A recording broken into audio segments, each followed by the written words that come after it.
Start recording as well. There we go.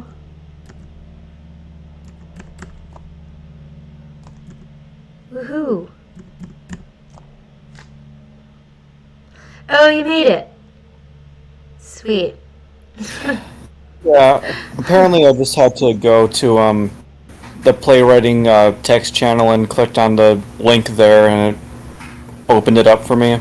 Yeah, I struggle with Discord. Can be like pretty confusing. Yes. But I'm glad you made it. We're gonna start in like just a minute here. Just give people time to show up. Cool. Yeah, so sorry, Decipher, I don't know, maybe you'd already signed up on the website with a different username, or do you still need to sign up?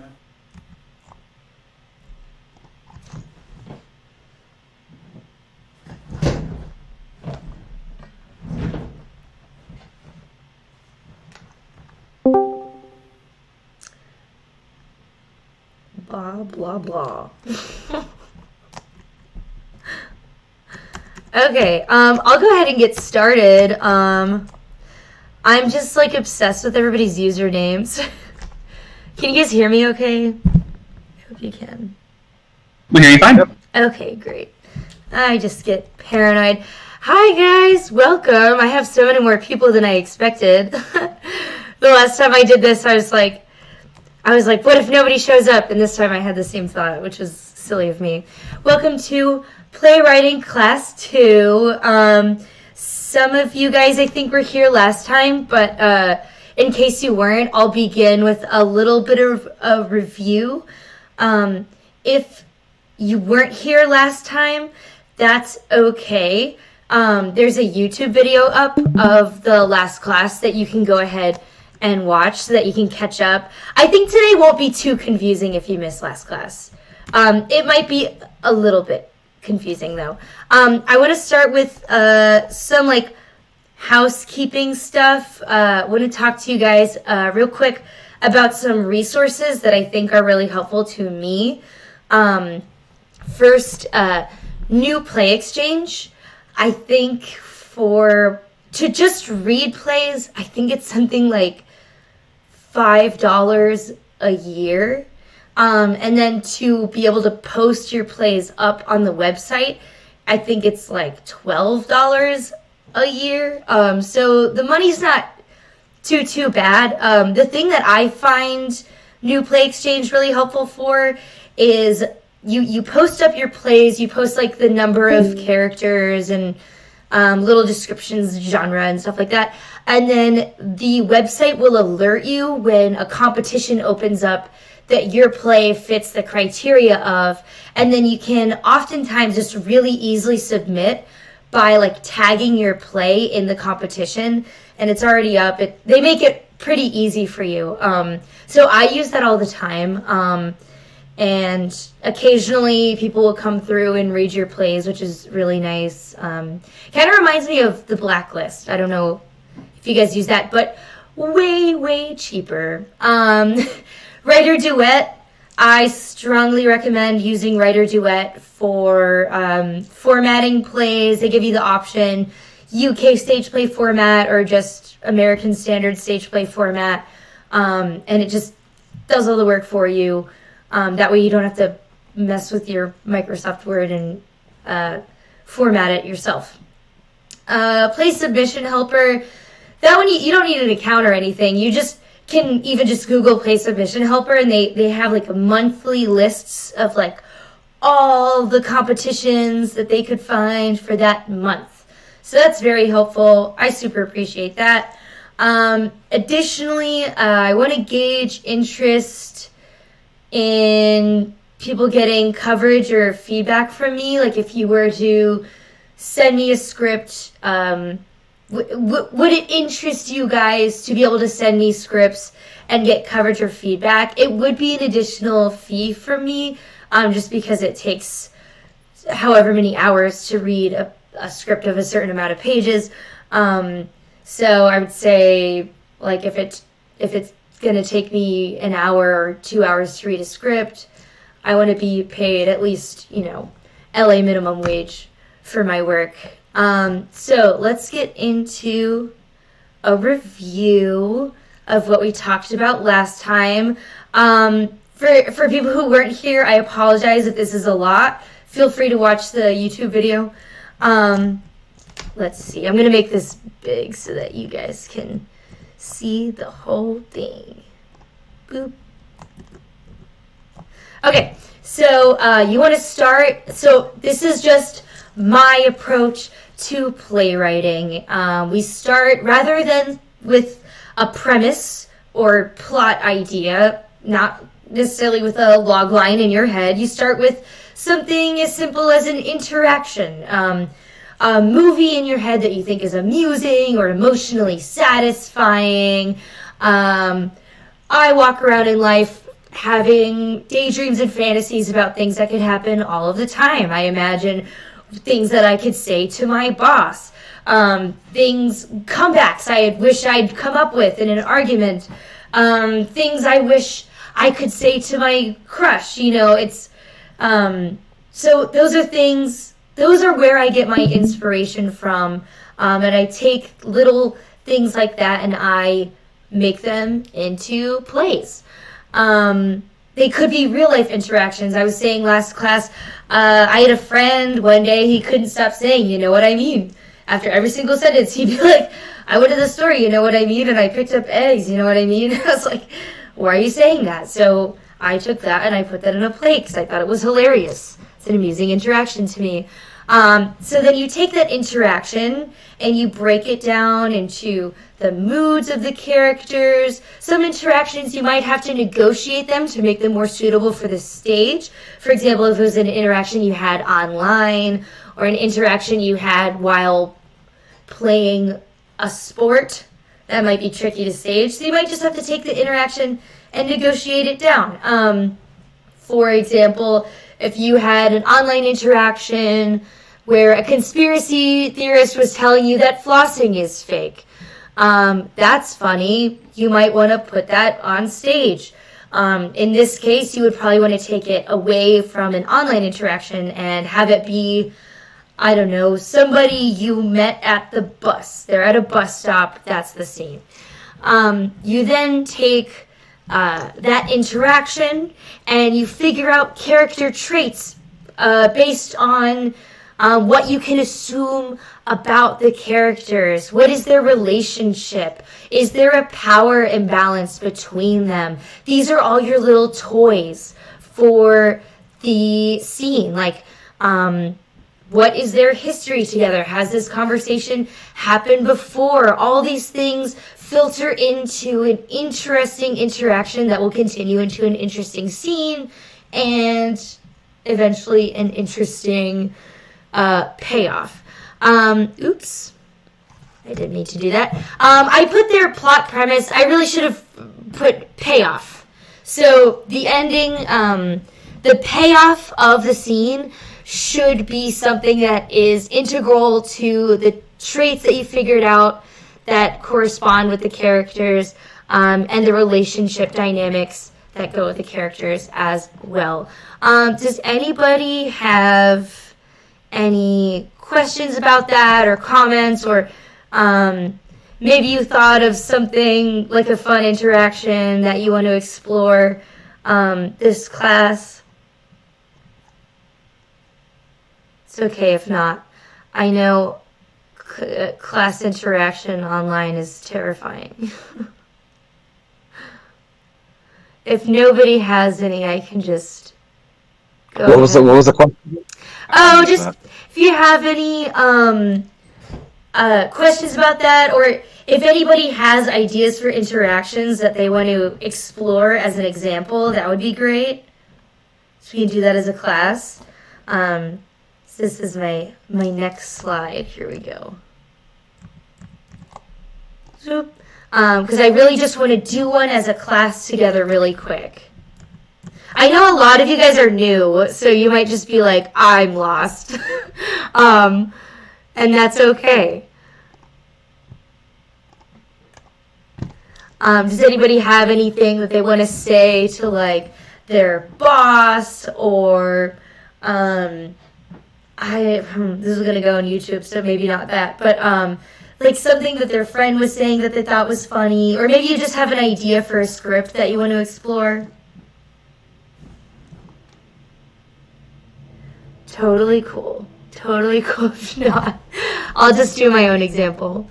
Okay, so let's see here. Oops.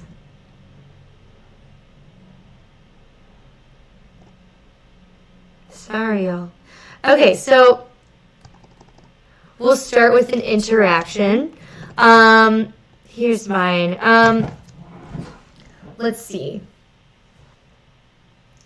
I had an interaction recently with a guy. Okay, here's one. I always thought it would be funny have an interaction with somebody who somebody telling another person that they think that their dog is ugly. This is just like the most absurd, mean thing that you can say to somebody. So let's say it's two people at a park. One person says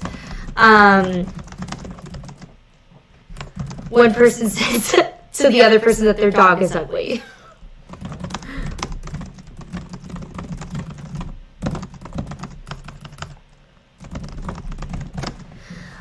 So that's the interaction. We'll give the other person a response.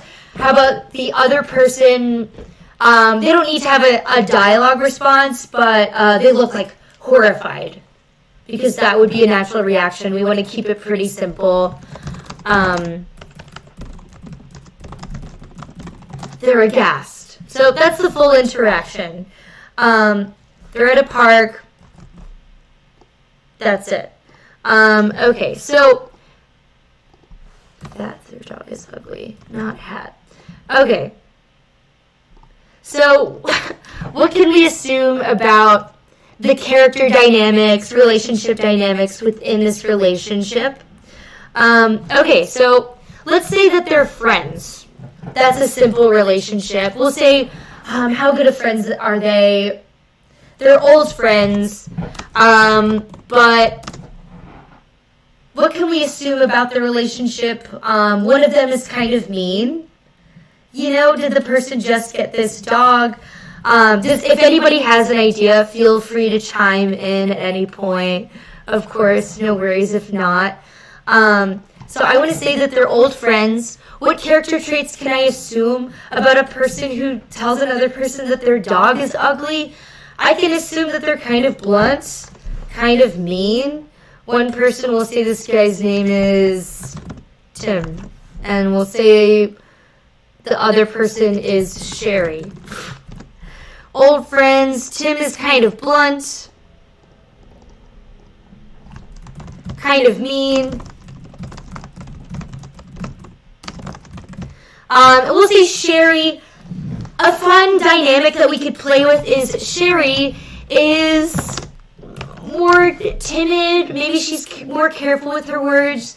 Maybe she's more conflict avoidant. But again, it doesn't matter.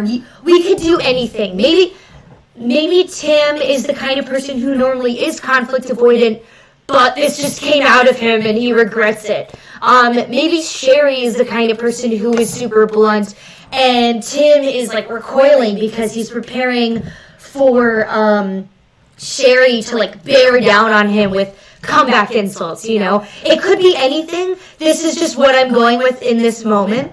And it's totally fine if in your head you're kind of going in a different direction with these people.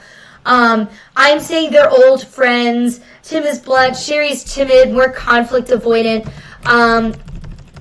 And so what does that say about the power dynamic in their relationship? I would say in the kind of relationship where one guy is blunt and another person is more conflict avoidant, the person who's blunt is going to have the power. So in their relationship, that might, I imagine intuitively that there might be some resentment there. If I imagine they're old friends and maybe the thing sewing their relationship together is just their history together. I feel like a ton of people have friendships where the only thing kind of like keeping the friendship afloat is just the fact that they've known each other for a long time. Like if they met today, they wouldn't be friends. So we'll say there's some resentment within old friendship. Just ignore my typos. I'm not gonna fix it. I can't type. Okay, so we'll go into the plot premise, which from screenwriting, this differs a lot. I'm going to change it to payoff because I think that's more suited to exactly what this is going to be. So, sorry, one sec. This is so annoying. Okay, so the payoff with this, and this is just to get like our brains going a little bit. The payoff for this, I don't know, let's say, does anybody have ideas for where the scene could go? Free to chime in at any time. Feel free to type into the chat. I guess I haven't been checking the chat. My bad. Here, let me check it now.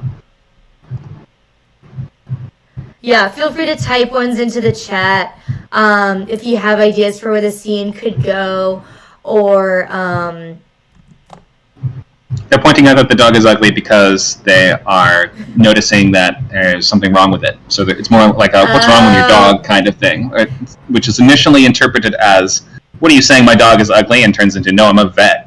Okay, that's interesting. That would Your dog shouldn't be that ugly. Yeah, that's an interesting payoff. Okay, so dog is ugly because of like a medical issue. Dog is ugly because of a medical issue. That would be a hilarious payoff. So I'm gonna like retroactively fit that payoff into the traits of the characters really quick. So part of this approach is that you're taking the character dynamics and traits, and you want a payoff that directly fits into the character traits and dynamics.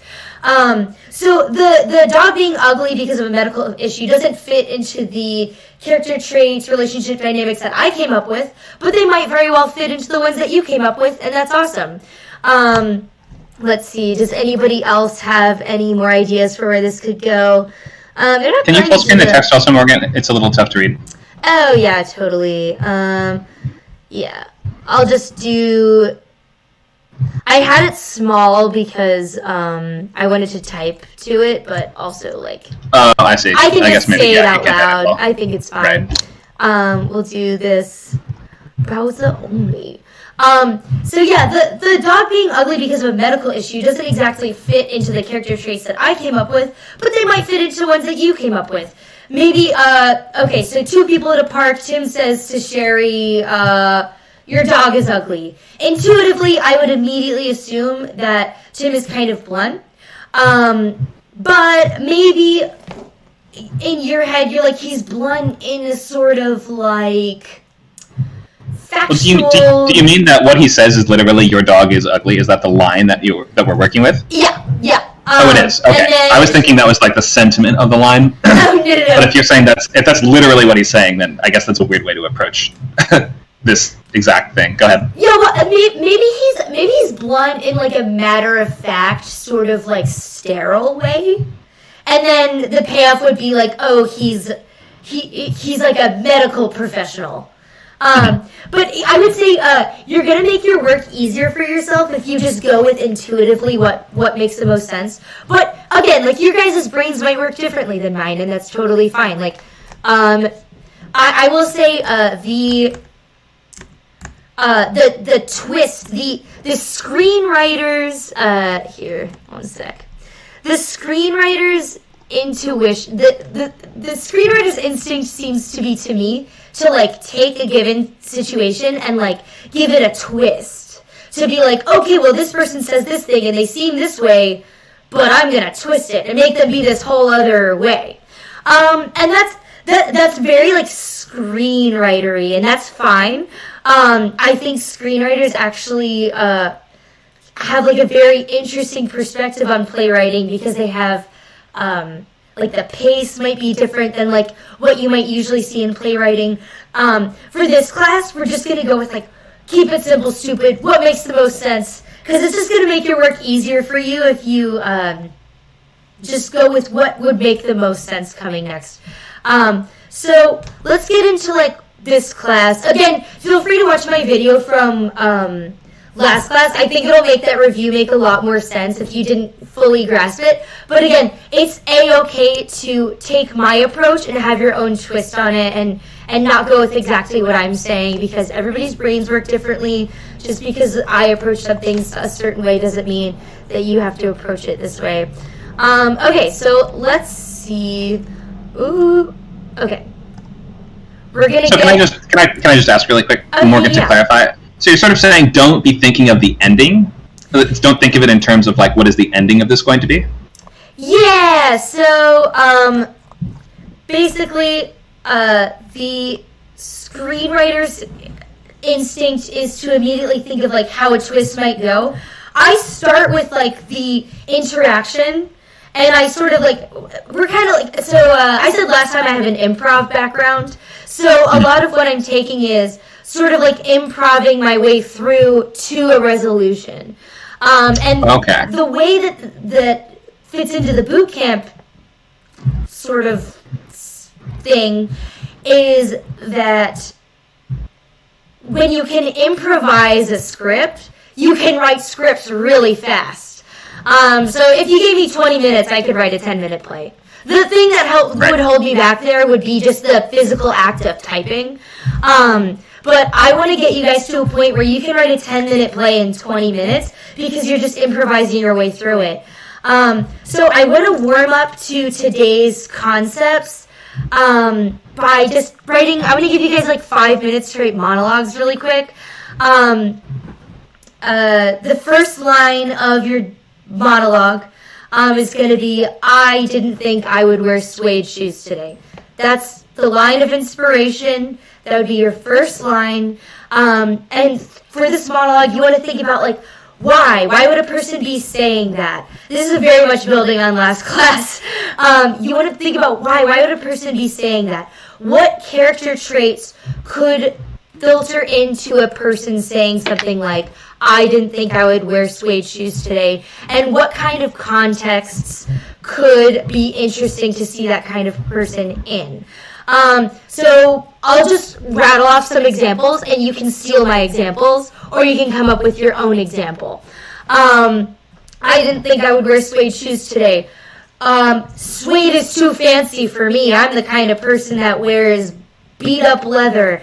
And I'm at a job interview, and that's why I want to prove to the job interviewer that I am a rugged kind of person, and I wear suede shoes today. Okay, yeah. Let me fix that. I didn't think I would wear suede shoes today because I'm normally a rugged kind of person, but I'm at a job interview, and I want to fit into this other type of person that they want me to be. There we go. Not the greatest example, but this isn't to be overthought too much. It's just like, write like 2 or 3 sentences in the voice of a character. Another example is, I didn't think I would wear suede shoes today. I'm too good for suede. I like to wear... Oh, I was just checking. You want this in the chat, right? Not like you don't have to export a PDF or anything. This just Oh yeah, you can type it in the chat, right? or you can just type it on your own time and just do it by yourself. You don't even need to submit it to the chat. It's just an exercise to do in your own time. So yeah, take that sentence. I didn't think I would wear suede shoes today. Put it in a context. Maybe a funeral. They didn't think they would wear suede shoes because they didn't like the person. They didn't want to dress up for this person when they died. I'm too good for suede shoes. I like to wear Louis Vuittons, if I'm pronouncing that correctly. And I'm at a party, and I'm just disgusted that I'm wearing suede. It was all I had available. Feel free to steal any of these. Just write it in a voice. Give this character a trait and just dig deeply into that character trait in like 2 or 3 sentences. I said 3 to 5, but just take 2 or 3. We'll come back at like 3:01. Is that enough time? That's 30 minutes. Oh, I'm at 2:31 is what I meant to say. Okay. So, yeah, not 30 minutes. Yeah, write like 2 or 3 sentences just in a character voice. It doesn't have to be good. Don't worry about fitting the exercise too much. Just, like, write something, and I'll do it with you guys.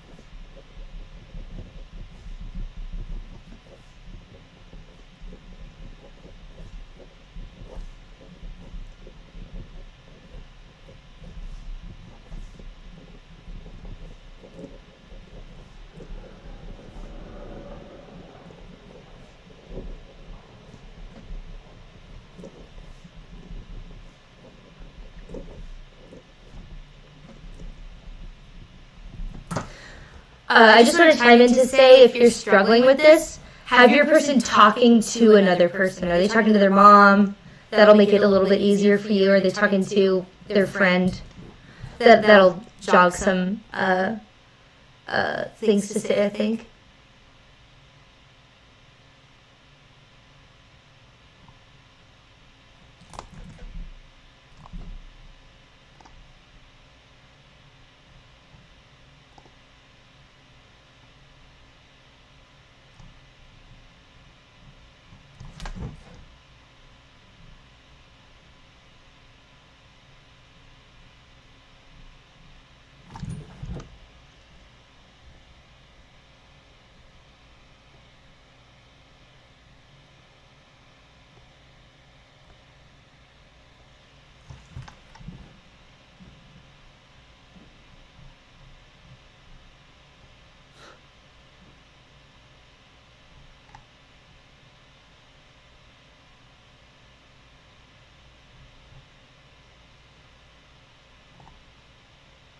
Okay, we'll come back now. Yeah, the messages aren't going to the stream chat, but Yeah, so if you wanted it to go in that little chat window, yeah. if you just keep the recording going and just where it says stream, just